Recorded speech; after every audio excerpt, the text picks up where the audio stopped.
Hey everybody, Uniquely Sherrie here with the 11th read of my unpublished novel titled Broken, and this is Mila speaking. This chapter is called Disabled Account, okay?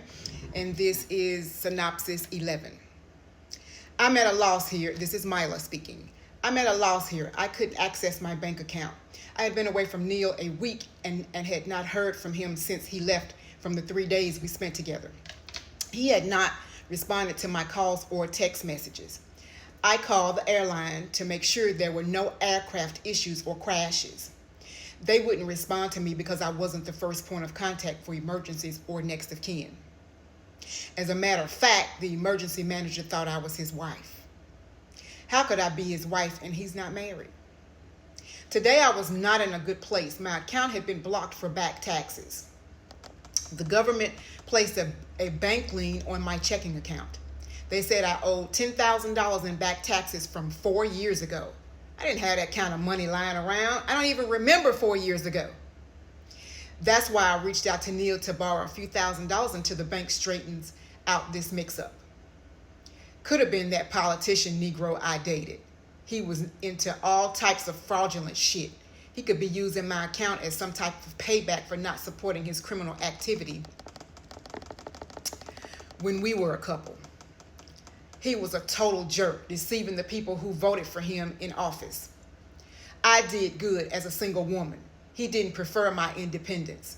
He said I was that independent black woman that never needed a man. I frowned at the thought of him knowing what I know now about his lying ass. I don't know what I ever saw in him. He hated the fact that I stopped chasing him. The more he learned about me, the more he hated me. I had zero tolerance for bullshit. Rumors spread on social media that he was gay. I never saw it. It was a bold allegation. If he was on the DL, he played it like a hero. There was never an indication in my eyes or intuition. I hated it when our time ended. Neil had to leave, and my life would go back to being boring to the 100th power. He sent me $5,000 through my Zelle account.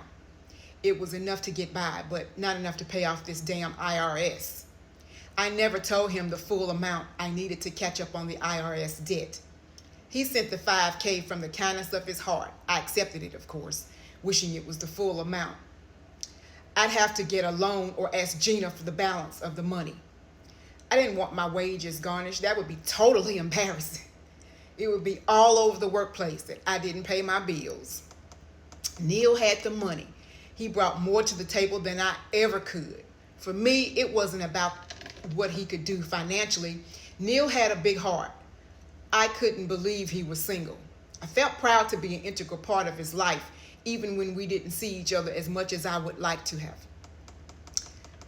This is titled Back to Normal, this chapter. I knew being with Neil, nobody would fuck over me. I didn't brag about it. I wanted to. Gina wasn't having it, though.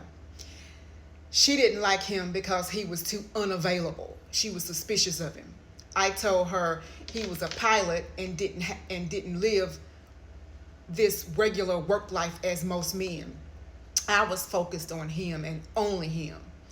Neil never gave me a reason to distrust him. Just because he didn't call me at night didn't mean he was up to no good.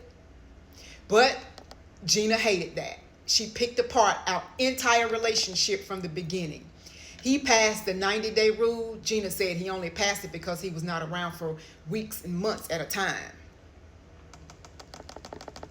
He gives me everything I need except quality time. I knew this about Neil going in because of his occupation.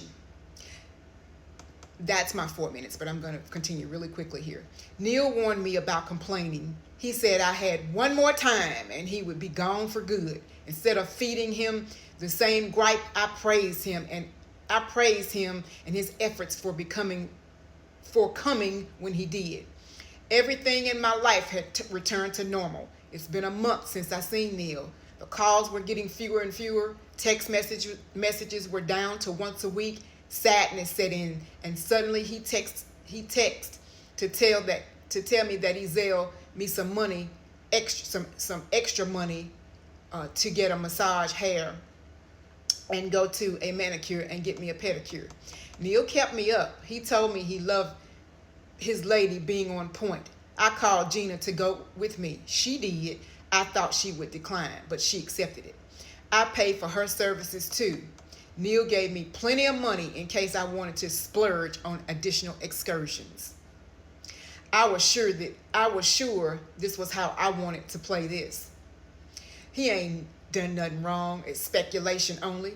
There was no evidence of cheating with another woman. He made me come multiple times, showing his face as soon as he landed and gives me money. That was enough.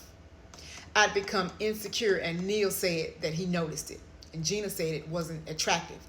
It wasn't an attractive trait to have. I was obsessed with Neil. Waiting around for him was pure torture.